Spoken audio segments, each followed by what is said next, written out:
हम लोग आज क्लास जो है रेप्टिलिया के विषय में चर्चा करेंगे। रेप्टिलिया का देखेंगे कि रेप्टिलिया ये लैटिन शब्द है, रेप्टम से मिलके बना हुआ है। रेप्टम का मतलब होता है क्रीप, क्रीप का मतलब होता है रेंगना, क्रीप का मतलब रेंगना होता है, तो लैटिन शब्द है उसी से मिलके बना है। बात समझ में आ गया? तो इसमें जितने भी जंतु होते हैं सब इसी प्रकार से चलते हैं, तो इसीलिए इस क्लास का जो नाम है वो रख दिया गया है रेप्टिलिया। क्या रखा गया है? रेप्टिलिया। क्लियर हो गया? अब ये देखेंगे, ये देखिए लिखा गया है क्रीपिंग और क्राउलिंग मोड आप लोग को मोशन। इनमें जो प्रचलन का अंग होता है वो क्या कहते हैं? रेंगने या धीरे चलने वाले होते हैं। ऐसे छोटे छोटे पैर होते हैं इनके, इस हिसाब से चलते हैं, तो क्रीपिंग कह सकते हैं, रेंगना कह सकते हैं, तो ये इनमें होता है। क्लियर हो गया? तो मोड आप लोग को मोशन है इसमें और देखेंगे तो मोस्टली क्या होता है, यानी अधिकांशतः इसमें देखेंगे इस क्लास में जितने भी जंतु होते हैं सब टेरेस्ट्रियल है। क्या होते हैं? सब टेरेस्ट्रियल मोस्टली लिखा गया है, यानी अधिकांशतः क्या होते हैं? स्थल पे पाए जाने वाले जंतु होते हैं। किसमें? क्लास रेप्टिलिया में। आगे देखेंगे ये बॉडी कवर्ड बाई, यानी कि क्या शरीर जो होता है ढका होता है बाई ड्राई और कॉर्निफेरस स्किन। उस पर क्या होते हैं? स्केल पाए जा सकते हैं, स्केल नहीं पाए जा सकते हैं, तो ऐसा उनका शरीर ढका हुआ रहता है। कुछ में स्केल्स पाए जाते हैं, सल्क पाए जाते हैं, कुछ में प्रसल्क पाए जाते हैं। क्लियर हो गया? तो उसके शरीर जो होता है क्या लिखा गया है? ड्राई। ठीक है, यानी कि ड्राई या स्केल से या सल्क या प्रसल्क से इनका शरीर ढका होता है। क्लियर हो गया आपको? आगे देखते हैं, लिखा गया है इसमें क्या होता है कि do not have external ear opening, यानी इनके वाह में कान के लिए कोई छेद नहीं होता है। लिखा गया, फिर वही देख लीजिए, they do not have external ear opening, यानी बाहर से इनके कान के लिए कोई छिद्र नहीं पाया जाता है। आगे अब देखते हैं, तो लिखा गया है तो छिद्र नहीं पाया जाता, तो क्या पाया जाता है? एक मेम्ब्रेन पाई जाती है जिसको टिम्पैनम कहते हैं। क्या कहते हैं? टिम्पैनम कहते हैं। और यही टिम्पैनम क्या कहता है? रिप्रेजेंट ईयर, कान को प्रस्तुत करता है। क्या करता है? कान को प्रस्तुत करता है, यानी सुनने में सहायता करता है। कौन? टिम्पैनम। किसमें? क्लास रेप्टिलिया के जंतुओं में। क्या हो गया? टिम्पैनम था, टिम्पैनम कान को प्रदर्शित करता है, प्रस्तुत करता है। फिर आगे देखिए लिम्स, इनमें जो पाद होते हैं प्रेजेंट भी हो सकते हैं और नहीं भी हो सकते हैं। यदि प्रेजेंट होते हैं, ठीक है, यदि प्रेजेंट होते हैं तो ये क्या होते हैं कि 2 पेयर्स में होते हैं, 4 लिम्ब और हाइंड लिम्ब। क्लियर हो गया? तो ये हो गया, इसमें लिम्स पाए भी जा सकते हैं और नहीं भी पाए जा सकते हैं। यदि प्रेजेंट है तो जोड़े में रहते हैं। क्लियर? आगे देखेंगे इनका जो हार्ट होता है, सामान्यतः इनके हार्ट में 3 चेंबर पाया जाता है। कितने चेंबर पाया जाता है? 3 चेंबर पाया जाता है। और 3 चेंबर तो है, लेकिन इसमें अपवाद एक्सेप्शन है। एक्सेप्शन में क्रोकोडाइल में 4 हार्ट पाया जाता, 4 चेंबर पाया जाता है। क्लियर हो गया? तो सभी रेप्टिलिया के हृदय में 3 चेंबर पाया जाता है, 3 चेंबर, लेकिन जो क्रोकोडाइल है अपवाद स्वरूप उसमें 4 चेंबर पाए जाते हैं। प्रश्न पूछा जाता है कि इसी को पूछ सकते हैं वो क्रोकोडाइल में कितने चेंबर पाए जाते हैं? बीइंग मेंबर ऑफ रेप्टिलिया, यानी कि रेप्टिलिया के मेंबर होने की वजह से इनके हृदय में कितने चेंबर पाए जाते हैं। तो यदि आपको कंफर्म याद है कि 4 चेंबर पाए जाते हैं तो ठीक है, नहीं तो फिर दिक्कत होती है। तो आपने देखा कि क्लास रेप्टिलिया के जितने भी जंतु होते हैं उनके हृदय में 3 चेंबर पाया जाता है, जबकि क्रोकोडाइल में 4 चेंबर पाया जाता है। आगे देखते हैं, लिखा गया है रेप्टाइल्स आर पोइकिलोथर्मस, यानी कि कोल्ड ब्लडेड। पोइकिलोथर्मस यानी कोल्ड ब्लडेड, इनके शरीर का भी टेम्परेचर जैसे एम्फीबिया में होता है उसी हिसाब से घटता और बढ़ता रहता है। इसीलिए ये भी अधिकांशतः बहुत अधिक गर्मी में, बहुत अधिक ठंडक में ये कम दिखाई देते हैं। पोइकिलोथर्मस यानी कि क्या हो गया? पोइकिलोथर्मस यानी कोल्ड ब्लडेड होते हैं रेप्टाइल्स। क्लियर? आगे देखते हैं, snake and lizard said their scales as skin cost, यानी कि ये क्या करते हैं? सांप जो हो गए, सांप और जो छिपकली होती हैं उसमें क्या होता है, वो अपने त्वचा ये सल्ब को छोड़ते हैं केचुल के रूप में। काष्ठ यानी केचुल आप देखे होंगे, तो उस रूप में ये अपने क्या करते हैं, स्केल को छोड़ते हैं। क्लियर? तो केचुल के रूप में अपना स्किन को छोड़ते हैं। आगे देखेंगे, ये लिखा गया सेक्स आर सेपरेट, यानी मेल और फीमेल अलग अलग पाए जाते हैं। क्लियर? मेल और फीमेल अलग अलग पाए जाते हैं। फर्टिलाइजेशन इंटरनल, यानी कि इनमें फर्टिलाइजेशन क्या होता है, शरीर के अंदर पाया जाता है, तो इसलिए इनको क्या कहते हैं, इंटरनल फर्टिलाइजेशन कहते हैं। तो हो गया इंटरनल फर्टिलाइजेशन होता है, निषेचन जो होता है शरीर के अंदर पाया जाता है। ये अधिक क्या होते हैं, सब ओविपेरस है, यानी कि सब अंडा देने वाले होते हैं, एग लेइंग होते हैं। क्या होते हैं? ओविपेरस यानी एग लेइंग होते हैं, अंडा देने वाले होते हैं। आगे देखेंगे, डेवलपमेंट डायरेक्ट हो गया, यानी कि इसमें जो परिवर्धन होता है वह डायरेक्ट होता है, अर्थात इसमें किसी प्रकार की कोई लार्वल अवस्था नहीं पाई जाती। No larval stage found in class Reptilia. Clear हो गया? आगे और देखते हैं, इसमें ये देखिए, यह है टर्टल, देख रहे हैं, एग्जाम्पल है टर्टल, टर्टवाइज है, ये भी आप देख पा रहे हैं, एग्जाम्पल में है।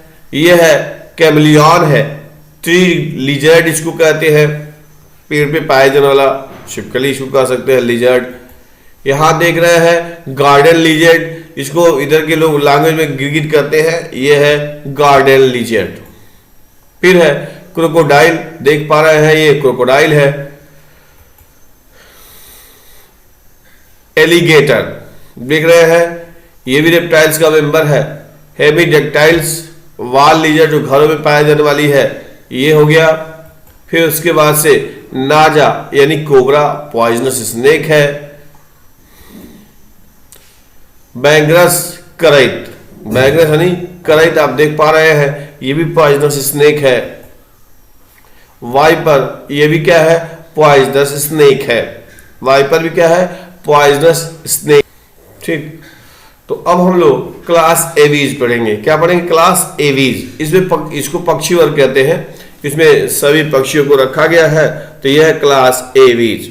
ठीक, तो अब ये देखिए, एवीज में क्या होता है, ये फेदर पाया जाता है, लिखा गया प्रेजेंस ऑफ फेदर। फेदर का मतलब होता है पर। क्या होता है? फेदर का मतलब पर होता है। आप देखे होंगे कि पतले पतले हेयर लाइक स्ट्रक्चर रहते हैं, तो उसी को फेदर कहते हैं। और फेदर यानी पर हो गया, और इसके समूह को विंग कहते हैं, यानी पंख कहते हैं। तो पतली जो यूनिट होती है उसको फेदर कहते हैं, एक इकाई जो बाल के जैसे रहती है उसको फेदर कहते हैं, और पूरे के समूह को क्या कहते हैं, पंख कहते हैं, विंग कहते हैं। क्लियर हो गया? तो इनके शरीर पे, यानी कि क्लास एवीज के जंतुओं के शरीर पे क्या पाया जाता है, फेदर पाया जाता है, फेदर पर पाया जाता है, और परों के समूह को क्या कहते हैं, पंख कहते हैं। तो ये बेसिक कैरेक्टर है क्लास एवीज के। अब इसमें क्या होता है, मोस्टली जो होते हैं सब उड़ने वाले होते हैं, कैन फ्लाई, अधिकांशतः क्या होते हैं, उड़ने वाले होते हैं। अब अपवाद के स्वरूप में जो ऑस्ट्रिच है, शुतुरमुर्ग है, यह नहीं उड़ सकता, तो इसके लिए आता है फ्लाइंग लेस। मतलब इसमें क्या होता है, ये ऐसी पक्षी है जो उड़ नहीं सकती, तो फ्लाइंग लेस है। इसको क्या कहता है, ऑस्ट्रिच। केवल एक ही एग्जांपल है कि जो उड़ नहीं सकता, तो इससे हो गया, क्या हो गया, ऑस्ट्रिच है जो उड़ नहीं सकता, बाकी के जितने भी सदस्य होते हैं सब उड़ने वाले होते हैं। क्लियर हो गया? आगे देखते हैं, प्रेजेंस ऑफ वीक। वीक यानी चोंच, इनके शरीर पे क्या होता है, चोंच पाया जाता है, वीक पाया जाता है। अब आप देखते होंगे कि चोंच जो होता है हार्ड होता है।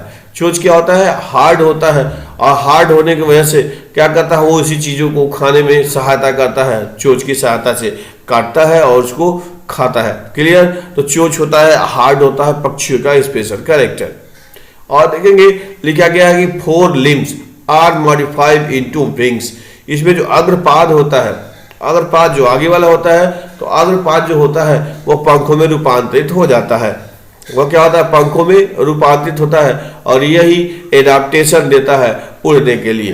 पंख होने की वजह से क्या होता है, ये उड़ सकते हैं, कैन फ्लाई। ठीक है, किसका रूपांतर है, 4 limb का, यानी अग्रपाद का यह रूपांतर है। तो क्या हो जाता है, पंख का निर्माण कर लेता है अग्रपाद। देखिए hind live generally have scales, यानी जो पश्चपाद होता है उसमें सामान्यतः स्केल्स पाए जाते हैं। आप कभी मुर्गा या चिड़ियाओं को देखे होंगे तो उनके पैर वाला जो पोर्शन होता है उस पर आप देखेंगे तो स्केल्स पाया जाता है। एंड आर मॉडिफाइड, वो क्या कि रूपांतरित होते हैं फॉर वॉकिंग, चलने के लिए, तैरने के लिए, और क्लैस्पिंग ऑफ ट्री ब्रांच, चिड़ियाओं जो वृक्षों की जो शाखाएं होती है उसको पकड़ने के लिए रूपांतरित होते हैं। क्लियर हो गया? तो इसको कहते हैं क्या हो गया, हाइंड लिव रूपांतरित हो जाता है। क्लियर? एक और भी चीज आती है कि जो इनके पैर होते हैं, हाइंड लिव होते हैं, उसमें कॉइलिंग मैकेनिज्म पाया जाता है। कॉइलिंग मैकेनिज्म यानी कैसे, कॉइल की जैसे संरचना बना लेते हैं। जैसे आप कभी बिजली के तार पे देखे होंगे चिड़ियाओं को बैठते हुए, वो तार पे ही बैठे रहते हैं, अगर मर भी जाते हैं तो वो गिरते नहीं है जब तक उनकी हाथ की वो जो पैर की जो उंगली की हड्डी होती है वह टूटती नहीं है। तो that is known as coiling mechanism, यानी कि इसमें पाया जाता है। इसी की वजह से तारों पे भी वो आसानी से क्या कर लेते हैं, बैठ जाते हैं, और बैठने के साथ साथ मरने के बाद भी उसी पे लटके रहते हैं हाइंड लिव के कारण। यानी कि जो इनकी स्किन होती है, जो त्वचा होती है, वह ड्राई होती है विदाउट ग्लैंड। इस पे किसी प्रकार का कोई ग्लैंड नहीं पाया जाता है, लेकिन एक ग्लैंड है एक्सेप्ट आयल ग्लैंड। एक आयल ग्लैंड पाई जाती है। कहाँ पाई जाती है? At the base of tail, जो पूंछ होती है, पूंछ के आधार पे पाई जाती। कभी आप देखते हो बरसात में तो चिड़ियाएं भीगती हैं तो अपने चोंच को बार बार अपने पीछे ऐसे भिगो रगड़ने का काम करती है। तो एक्चुअली में वहाँ पे आयल ग्लैंड होता है जिससे उसको भिगो के रगड़ने की कोशिश करती है ताकि जो ड्राइनेस होता है वह कम होता है। तो आपने देखा कि जो चिड़ियाएं होती है क्लास एवीज के जंतु होते हैं उनमें कहीं ग्लैंड नहीं पाई जाती है, त्वचा पे कोई ग्लैंड नहीं पाई जाती है, लेकिन केवल एक ग्लैंड पाई जाती है, आयल ग्लैंड होती है। वह जो बेस होता है, पूंछ का जो आधार होता है, वहां पे पाया जाता है। क्लियर? अब देखेंगे endoskeleton is fully ossified. Ossified यानी कि बोनी, ऑसिफाइड यानी कि बोनी होते हैं, तो वो हड्डियों का बना होता है। इनमें जो अंतः कंकाल होता है वह क्या होता है, हालो होता है, खोखला होता है और हड्डी का बना होता है। अब साथ में एक भी लिखा गया है and hello with air cavity. अब जो इनमें बड़ी हड्डियां होती हैं, कौन हड्डियां?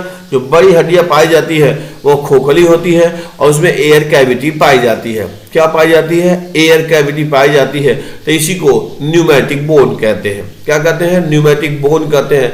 तो पक्षियों में न्यूमेटिक बोन पाया जाता है। अब हालो होने की वजह से उसमें एयर भरे रहते हैं और एयर भरे होने की वजह से वे हल्के होते हैं। कौन हल्के होते हैं? पक्षियों की हड्डियां। अब हल्के होंगे तो क्या करेंगे? उड़ने में सहायता करेंगे। हल्के होने की वजह से आसानी से क्या करते हैं? उड़ने में वो सहायता करते हैं। तो इनकी जो हड्डियां होती हैं सब हालो होती है, बड़ी वाली हड्डियां खोखली होती हैं जो उड़ने में सहायता करती है हल्के होने की वजह से। यानी कि यह एडाप्टेशन हो जाता कह सकते हैं, एक प्रकार का एडाप्टेशन है। अब इनमें देखेंगे डाइजेस्टिव सिस्टम जो होता है, डाइजेशन ट्रैक में इसमें एडिशनल एक दो चेंबर पाया जाता है। एक क्रॉप कहते हैं, गिजर्ड कहते हैं। क्रॉप कहते हैं और गिजर्ड कहते हैं। जो क्या कहते हैं, जो खाते हैं, हार्ड पदार्थ खाते हैं, उनको ये पीसने का काम करता है। तो ये केवल चिड़ियाओं में ही पाया जाता है। क्रॉप और गिजर्ड दोनों चिड़ियाओं में ही पाया जाता है और नहीं पाया जाता। आप देखे होंगे तो इसमें गिजर्ड पाया जाता है। क्रॉप और गिजर्ड उनके डाइजेस्टिव सिस्टम में लिखा गया है। Heart is completely 4 chambered. इनके जो हृदय होते हैं वह क्या होता है? 4 चेम्बर्ड होते हैं, 4 चेम्बर वाले होते हैं। तो इनके हृदय में कितने चेम्बर मिले? 4 चेम्बर, 4 चेम्बर पाया जाता है। देखेंगे वार्म ब्लडेड होमो आयोथर्मस, यानी इनका जो शरीर का जो टेम्परेचर होता है वह नियत ताप होता है। वार्म ब्लडेड कह सकते हैं, ये नियत तापी होते हैं, जैसे हम लोगों के शरीर का टेम्परेचर होता है। हम लोग के शरीर का टेम्परेचर आप देखते हैं नियत होता है, तो ठीक उसी प्रकार से इनका भी शरीर क्या होता है, खून क्या होता है? गर्म होता है, यानी कि समतापी होते हैं। इनका टेम्परेचर वातावरण के टेम्परेचर के बदलने से घटता बढ़ता नहीं है।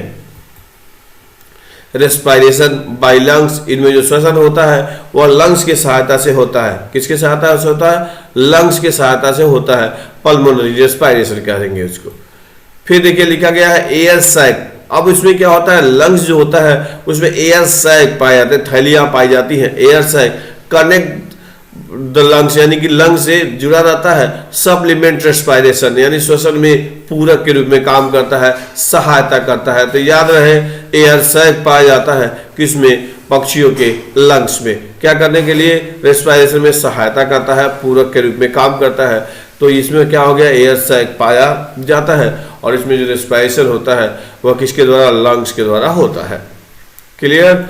आगे देखते हैं सेक्स सेपरेटेड, यानी कि इसमें जो सेक्स होता है वह सेपरेट होता है, अर्थात मेल और फीमेल अलग अलग पाए जाते हैं। क्या होते हैं, मेल और फीमेल अलग अलग पाए जाते हैं। फर्टिलाइजेशन इज इंटरनल, यानी कि जो निषेचन होता है वह आंतरिक होता है। क्या होता है, आंतरिक होता है। तो इसको हम लोग क्या कहते हैं, इंटरनल फर्टिलाइजेशन कहते हैं। फिर आप देखेंगे ओविपेरस, ये सब क्या होते हैं, अंडा देने वाले होते हैं। चिड़ियाएं सब क्या होती हैं, ओविपेरस यानी अंडा देने वाली होती है। एंड डायरेक्ट डेवलपमेंट, और उसमें डायरेक्ट डेवलपमेंट होता है, अर्थात किसी भी प्रकार की कोई लार्वल अवस्था नहीं पाई जाती है। क्लियर। तो सभी पक्षियां क्या हो गई, ओविपेरस और डायरेक्ट डेवलपमेंट वाली होती है। एग्जाम्पल में देख रहे हैं ये क्रोवस है, यानी कौवा, क्रो देखते बहुत मिलता है आपको। तो यहाँ पे अगर पैर पे भी देखेंगे तो यार देख लीजिए इसे छोटे छोटे स्केल्स दिखाई देते हैं। कभी मरे हुए कौवे को भी आप पास से जाके देख सकते हैं, तो इसके पैरों में क्या होता है, स्केल्स पाए जाते हैं। मुर्गा वगैरह होता है तो उसके पैर को आप देख सकते हैं। कबूतर है, पिगन, यहाँ पे आप देख पा रहे हैं इसके पैर को। तो ये देखिए पिगन यानी कबूतर। पैरट, तोता, दस सुंदर पक्षी। ऑस्ट्रिच, शुतुरमुर्ग। पीकॉक, मोर। पेंगुइन देख रहे हैं, इसका बल्चर, गिद्ध। बल्चर लगभग अब देख रहे हैं जो यहाँ जो